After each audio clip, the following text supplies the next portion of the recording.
Assalamualaikum warahmatullahi wabarakatuh.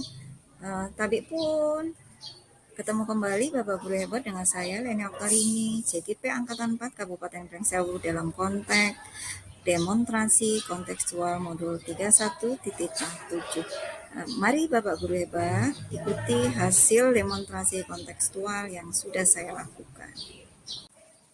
Baik Bapak Ibu Guru Hebat Indonesia, untuk selanjutnya di alur belajar demonstrasi kontekstual, saya akan membuat jurnal monolog berkaitan dengan beberapa pertanyaan yang ada di modul 3.1 ini.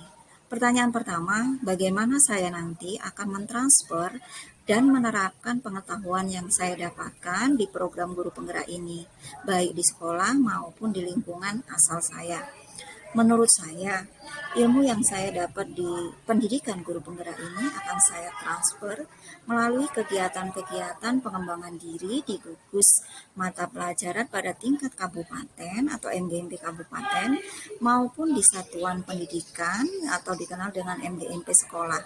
Dan untuk menerapkannya di satuan pendidikan saya akan melibatkan atau berkolaborasi dengan komunitas praktisi sehingga pada gerakan transformasi ini akan dimulai dari kelas yang saya ampu, kemudian akan dilanjutkan di kelas-kelas sebelah lainnya. Dengan harapannya nanti sekolah ini akan menerapkan ilmu yang saya dapat di program pendidikan guru penggerak ini.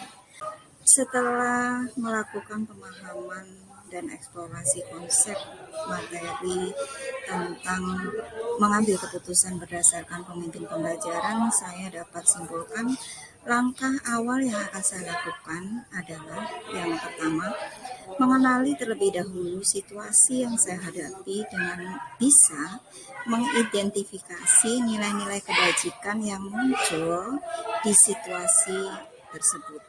Kemudian yang kedua, melakukan 9 langkah pengambilan keputusan yang efektif, dimulai dari mengenal nilai-nilai yang berlawanan, kemudian menentukan siapa yang terlibat dalam situasi tersebut, mengidentifikasi fakta yang relevan dalam situasi tersebut, pengujian benar lawan benar, melakukan pengujian benar lawan salah, melakukan prinsip resolusi, kemudian melakukan opsi trilema untuk menghasilkan ide-ide kreatif dalam mengambil keputusan, kemudian dilanjutkan membuat keputusan, dan yang terakhir langkahnya adalah merefleksikan hasil keputusan tersebut dengan melihat kembali keputusan yang kita lakukan.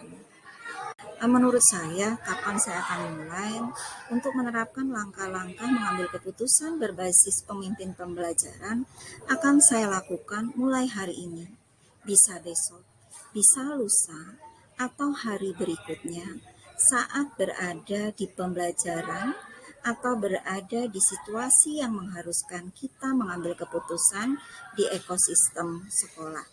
Jadi untuk jadwal, menurut saya tidak bisa diprediksi, karena belum tentu saya menjadwalkan hari Senin. Di hari Senin saya menghadapi situasi yang mengharuskan saya untuk mengambil keputusan. Artinya, kapan saya memulai itu sangat fleksibel, tergantung situasi yang saya hadapi, waktunya kapan. Menurut saya, siapa yang menjadi pendamping dalam menjalankan pengambilan keputusan sebagai pemimpin pembelajaran, ada 4 orang-orang penting yang perlu saya libatkan sebagai pendamping. Di sini ada wali murid, kemudian ada wali kelas, guru BK, dan kepala sekolah. Kemudian seseorang yang akan menjadi teman diskusi untuk Anda menentukan apakah langkah-langkah yang Anda ambil telah tepat dan efektif. Pastinya secara global saya memerlukan wali kelas, karena catatan-catatan penting wali kelas dan guru BK akan merekomendasikan saya kepada nilai-nilai kebajikan yang telah dimiliki anak ini pada saat saya akan mengambil keputusan.